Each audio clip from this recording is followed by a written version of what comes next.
है आपका India live और झारखंड लाइव के इस कार्यक्रम में।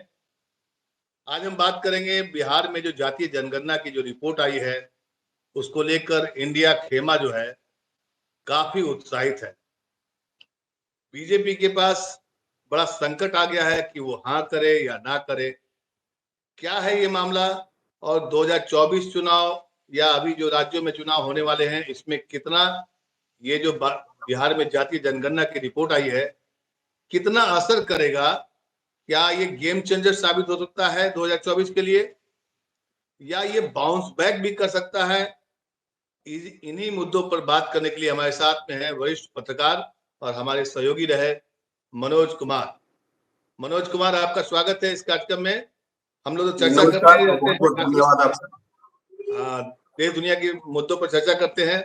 देखिए, राजनीतिक दलों का काम है एजेंडा तैयार करना और हमारा काम है विश्लेषण करना। जी जी, आपको एक नजर में जैसे जातीय जनगणना की जो ओबीसी की बात हो रही थी, ओबीसी में 3 सेक्रेटरी हैं, राहुल गांधी ने संसद में बोला था, नई संसद में। जी उसके बाद ये राजनीति इतनी तेजी आ गई इस राजनीति में कि कल जो 2 अक्टूबर को बिहार सरकार ने रिपोर्ट प्रकाशित की है, जी, आपको क्या लगता है बतौर पत्रकार, क्या ये गेम चेंजर साबित होगा? देखिए, गेम चेंजर तो पूरी तरह से नहीं कहेंगे, लेकिन इसका बहुत ज्यादा असर हो सकता है जरूर। जातिगत जनगणना के जो आंकड़े आए हैं उससे कोई जो पहले से अनुमान लगाए जा रहे थे उससे बहुत अलग नहीं है, लेकिन इसको लेकर कोई एक निश्चित आंकड़ा अभी तक उपलब्ध नहीं था और ये कोई भी कुछ भी दावा कर लेता था कि हमारी संख्या इतनी है, हमारी संख्या इतनी है। खासतौर पर जो कुर्मी और कोयरी कास्ट, जिसको कि नीतीश कुमार की लवकुश राजनीति से जोड़कर देखा जाता था, तो इनकी संख्या मतलब कोयरी की ज्यादा ही आई है और कुर्मी की तो और भी कम आई है और दोनों मिलाकर मुश्किल से 7% के आसपास, 7% के आसपास में बैठती है, जो कि जो यादव की जो संख्या आई है उसके मुकाबले आधी है।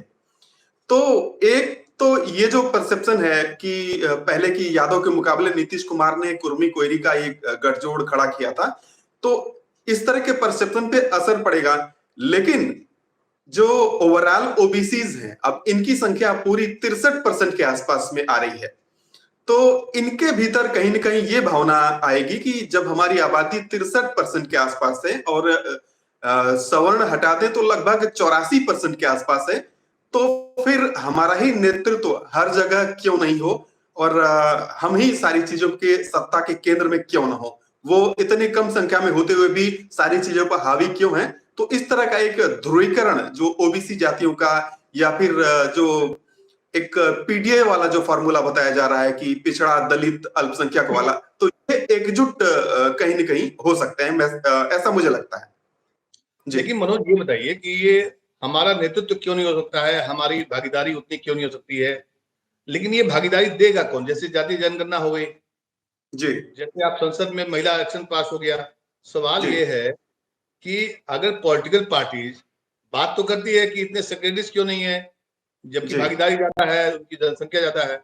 अगर जी, पॉलिटिकल पार्टी उतनी मात्रा में अगर सीट दे, जी, चुनाव लड़ाए, नीति जी, नियंत्रक बनेंगे, तभी तो ये सब मामला बनेगा, तभी तो आप नेतृत्व कर पाएंगे। क्या आपको जी, लगता है कि सिर्फ रिपोर्ट जारी कर देने से उस जाति का जिसका वर्चस्व है या जिसकी कम आबादी है या जिसकी ज्यादा आबादी है उसकी जी, भागीदारी सुनिश्चित हो जाएगी? क्या आपको लगता है, या सिर्फ इसको भी इसका काट करने के लिए बीजेपी कोई फॉर्मूला लाएगा या कोई एजेंडा तैयार करेगा? क्योंकि बीजेपी जब सत्ते में है, इसमें दो राय नहीं। बीजेपी के पास तो वहां के बिहार में तो कई नेता कुछ बोल रहे हैं कुछ और कुछ बोल रहे हैं कुछ। बीजेपी जो है ना, पहले से ही इस पर काफी काम कर रही है। बीजेपी ने ओबीसी के जो नेता हैं, इनको हर जगह, चाहे बिहार हो चाहे उत्तर प्रदेश हो, खासतौर पे उत्तर प्रदेश में बहुत ज्यादा संख्या में टिकट दिए हैं। तो बीजेपी लगातार ये कहती भी रही है कि हमने सबसे ज्यादा ओबीसी कैंडिडेट्स को टिकट दिए हैं, या जो जीत कर आते हैं वो भी बीजेपी के सबसे ज्यादा होते हैं। इसी तरह से जो मध्य प्रदेश है, राजस्थान में भी ओबीसीज को ज्यादा महत्व दिए जाने की बात कही जाती है।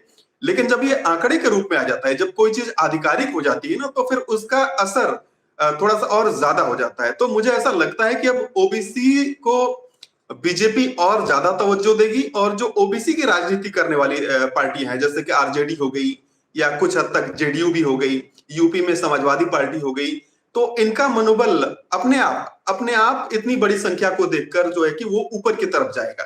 तो मुझे लगता है कि फिर इससे ओबीसी वर्ग को ये ज्यादा से ज्यादा तवज्जो देना शुरू करेंगी, भाजपा भी और ज्यादा तवज्जो देगी, और इसी तरह से अनुसूचित जातियां जो हैं इनको भी लेकर जो है भाजपा अभी कुछ दिन पहले ही भाजपा का एक अभियान शुरू हुआ है, बल्कि अनुसूचित जातियों को अपने साथ जोड़ने को लेकर। तो जब ये आबादी का एक वो आंकड़ा आ गया है तो अनुसूचित जातियों और ओबीसी को और ज्यादा जोड़ने पर फोकस किया जाएगा सभी पार्टियों की तरफ से। मतलब हर एक पॉलिटिकल पार्टी के लिए अब ये यक्ष प्रश्न बना हुआ है कि कौन कितना ज्यादा, इसकी तो बांगी आपको दिखाई पड़ेगी जब चुनाव का जो टिकट वितरण होता है। सवाल तब भी उठेगा कि भाई बात तो हो रही है, बिहार में मान लीजिए राजपूत की संख्या कम है या ब्राह्मणों की संख्या कम है या कास्ट कम है, तो कायदे से जितनी आबादी है तब तो एक भी विधायक नहीं होना चाहिए था कास्टों का, लेकिन है वहां भी विधायक कास्ट की, राजपूत की संख्या, वहां विधायकों की संख्या ज्यादा है, वो भी आरजेडी में है जो ओबीसी की राजनीति करती है। देखिए आंकड़े तो आ गए हैं मनोज, ये तो गेम चेंजर, ये एजेंडा जरूर बना हुआ है, बीजेपी सत्ते में है, यानी जो अभी तक बीजेपी लीड ली हुई थी अपने एजेंडे पर धर्म को लेकर के। हमें याद आता है मनोज की पीपी सिंह ने भी और की जो राजनीति हुई थी उसमें मंडल और कमंडल हम लोग की राजनीति जो बताते हैं, क्या उस तरह का दौर फिर शुरू होने वाला है? क्योंकि देखिए बीजेपी का जो राष्ट्रीय एजेंडा है, जो मूल एजेंडा है, वो तो धर्म है, उस पर तो वो टिकी रहती है हमेशा, हर बात पर। स्टालिन के मुद्दे पर भी प्रधानमंत्री लगातार बोल रहे हैं कि हमको घेरना चाहिए ऐसे आदमी को। तो क्या ये जाति का काट धर्म है या धर्म का काट जाति है? जी, निश्चित रूप से बहुत बड़ी बात कही और बहुत भी महत्वपूर्ण मुद्दा आपने उठाया है। ये जो पुराना दौर है वो निश्चित रूप से आएगा। भाजपा ने हिंदुत्व के नाम पर हिंदू जातियों को अपने साथ में एकजुट किया है, हिंदू जातियों को नहीं बल्कि हिंदू समाज को अपने साथ में एकजुट किया है। और विपक्ष के पास में कांग्रेस हो या दूसरी पार्टियां हो, इन सब के पास में कुछ ऐसा मिल नहीं रहा था कि वो इन जो हिंदू जातियों का जो बड़ा वर्ग है उसको अपने साथ कैसे लाएं। तो अब जो है ये जातिगत जनगणना जो हुई है उसके कांग्रेस और अन्य जो भाजपा विरोधी दल है इनके पास में एक ये बड़ा मुद्दा लग गया है। अब ये ओबीसी जातियों और अनुसूचित जातियों को अपने पक्ष में दिखाएंगे, और ये इस तरह की एक जो मंडल कमंडल वाला जो दौर था उस तरह से शुरू करेंगे कि आप शोषित हैं और हम आपके साथ खड़े हैं। तो जो भाजपा विरोधी दल है ये अपने आप को इनके साथ दिखाकर कोशिश करेंगे कि इन जो ओबीसी जातियों का है वो अपने साथ ज्यादा से ज्यादा लेकर आए ताकि भाजपा के वोट कम हो सके। भाजपा अपनी तरफ से कोशिश ये कर सकती है कि वो ओबीसी और अनुसूचित जातियों को ज्यादा से ज्यादा प्रतिनिधित्व दे और ये दिखाने की कोशिश करे कि नहीं, हम सर्व समाज को लेकर चलते हैं और सबका साथ सबका विकास पर यकीन करते हैं। और निश्चित रूप से भाजपा की तरफ से इस तरह की कोशिशें हो भी रही हैं, और देखिए इस दिशा में वो और कहां तक जाती है। सबसे ताजा उदाहरण होगा राजस्थान और मध्य प्रदेश में जितनी सीटें बाकी हैं वहां के लिए, और छत्तीसगढ़ के लिए अभी जो उम्मीदवारों की लिस्ट आएगी उसमें काफी हद तक इसकी झलक मिल जाएगी कि इस जातीय जनगणना का कितना असर दिखाई देने वाला है। जी मनोज, ये बताइए, जातीय जनगणना की रिपोर्ट आने पर इंडिया खेमा तो काफी उत्साहित है, और इंडिया खेमा तो उत्साहित है ही। कल राहुल गांधी ने भी ट्वीट किया और तमाम बातें कही। एक बात बताइए कि इंडिया में गठबंधन में नेता कौन होगा, इसको लेकर काफी माथापच्ची चलते रहता है और विपक्ष भाजपा की ओर से सवाल भी उठता है। अब ये बताइए कि क्या नीतीश का कद बढ़ा है इंडिया गठबंधन में? इंडिया, चूंकि ये जो जातीय रिपोर्ट आई है एक मास्टर ट्रम्प कार्ड दे दिया है इन्होंने गठबंधन के नेताओं को, गठबंधन के पार्टियों को, तो क्या नीतीश का कद बढ़ा है? जी, निश्चित रूप से नीतीश कुमार का कद बढ़ा है, क्योंकि नीतीश कुमार ने जब जातीय जनगणना शुरू कराई थी तो आपने भी देखा होगा कि किस तरह से कई तरह की बाधाएं आई थी, मामला कोर्ट तक में गया था। भाजपा राजनीतिक रूप से इसका विरोध नहीं कर पा रही थी, लेकिन बहुत उत्साहित भी नहीं थी कि जातिगत जनगणना हो। तो इसके बावजूद नीतीश कुमार ने जातिगत जनगणना कराई, बीच में कोर्ट के आदेश की वजह से काम रोकना पड़ा और फिर बाद में फिर जारी हुआ और फिर अंततः जातिगत जनगणना की रिपोर्ट पेश की गई। तो नीतीश कुमार एक इस तरह की छवि बनाने में कामयाब रहे हैं कि हाँ, वो जो कहते हैं वो करके दिखाते हैं। तो इस रूप में उनका कद और बढ़ा है। और क्योंकि कांग्रेस भी इस मुद्दे को लेकर आगे बढ़ रही है और दूसरे जो क्षेत्रीय दल हैं उनकी भी मजबूरी है कि वो इस मुद्दे को लेकर आगे बढ़ेंगे। तो इस तरह से जो नीतीश ने किया है वो नीतीश का समर्थन करके ही चलेंगे और इस रूप में भी नीतीश की स्वीकार्यता कद दोनों बढ़ेगा। हाँ, क्योंकि इसलिए बढ़ेगा, बढ़ने की संभावना इसलिए है कि देखिए ये जो कास्ट सेंसस है ये बीजेपी के लिए एक तरह से झटका हुआ।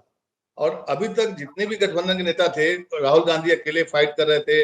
अभी तक जो पिक्चर आ रही थी ओवरऑल कि मोदी जी से लड़ाई या बीजेपी से लड़ाई कोई कर रहा है तो राहुल गांधी कर रहे थे, बाकी लोग सब कोई साथ में मिले हुए हैं क्योंकि हराना है।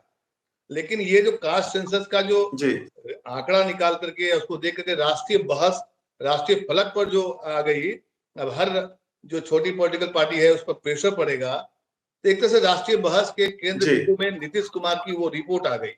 जाहिर सी बात है प्रधानमंत्री पद के लिए एक बड़े उम्मीदवार के तौर पर वो स्थापित हो गए हैं। अब वो तो आने वाला समय बताएगा। मुझे लगता है कि अब नीतीश कुमार इंडिया के संयोजक के तौर पर एकदम बिल्कुल अपने आप को स्थापित कर लिया। क्या मनोज? जी जी, निश्चित रूप से इनका जो नीतीश कुमार को अब कांग्रेस भी क्योंकि उसी मुद्दे पर चलती दिखाई दे रही है, उसके साथ में जो साउथ में डीएमके है उसका भी एजेंडा काफी हद तक इसी तरह का रहा है। और इधर यूपी में समाजवादी पार्टी के अध्यक्ष अखिलेश यादव भी जातिगत जनगणना के आंकड़े आने के बाद में बहुत ही ज्यादा उत्साहित हैं और उन्हें नीतीश कुमार को अपना नेता मानने में कोई दिक्कत भी नहीं है। तो इसी तरह से और भी जो दूसरी क्षेत्रीय पार्टियां हैं, इस तरह की जो बातें, जब जातिगत जनगणना के मुद्दे पर जितनी ही चर्चा होगी तो नीतीश कुमार की स्वीकार्यता और उनका समर्थन वो उतना ज्यादा बढ़ता जाएगा। जी, खबर ये भी है, मैं पढ़ रहा था कि इस जातीय जनगणना की रिपोर्ट में आर्थिक स्वरूप को भी लाया गया है। मतलब आर्थिक जानकारी भी उठाई गई है, कौन कितना अमीर है, कौन कितना गरीब है, किस जाति में कितने लोग गरीब हैं, उनकी आर्थिक स्थिति का भी आकलन है इस रिपोर्ट में, जिसको जारी नहीं किया गया। मुझे लगता है कि समय आने पर उसको भी एक ट्रम्प कार्ड के रूप में इस्तेमाल किया जाएगा। इस तरह की बात आई है कि आर्थिक जो आंकड़े हैं उनको कुछ समय बाद जारी किया जाएगा और उसी के आधार पर जो है बिहार सरकार अपना आगे का जो विकास कार्यक्रम है उनको एक रूपरेखा उसी हिसाब से देगी। तो ये भी है कि अभी फिलहाल जातिगत जो गणना के आंकड़े हैं उसके आधार पर माहौल बनाया जाए और इसके कुछ समय बाद जब ये जो माहौल है वो थोड़ा सा कमजोर अगर पड़ने लगेगा तो फिर आर्थिक आधार वाले आंकड़े जारी कर दिए जाएंगे और उसके आधार पर माहौल बनाएगा। तो जब तक चुनाव आएगा तब तक इसकी अलग अलग तरीके से विवेचना विश्लेषण अब तो चलता ही रहेगा और ये लोकसभा चुनाव तक ये मुद्दा केंद्र में बना रहेगा। तो फिलहाल अभी आर्थिक आधार वाला जो है वो कुछ समय बाद आएगा, उसके आधार पर आगे चल के विवेचना विश्लेषण और राजनीति होगी और अभी तो फिलहाल ये जातिगत वाला मामला ही चलेगा। जी चलिए, धन्यवाद मनोज, आप इस पर चर्चा में शामिल हुए और ढेर सारी जानकारी दी आपने, बताया भी।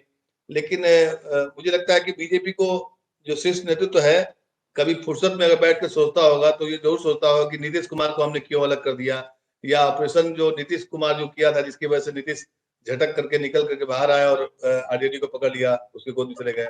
नीतीश एक एनडीए के सबसे मजबूत एक तरह से पार्टनर रहे हुए हैं, शुरुआत के फाउंडर भी रहे हुए हैं। अगर ये जो मुद्दा है कुछ खेल कर जाता है, गेम चेंज कर देता है, तो बीजेपी नेतृत्व हमेशा इस बात को मलाल जरूर रहेगा कि नीतीश को क्यों छेड़ा तो नीतीश छोड़ने वाले नहीं है। बहुत बहुत धन्यवाद मनोज, हम लोग फिर किसी मुद्दे पर हम लोग डिस्कस करेंगे। ठीक है, धन्यवाद।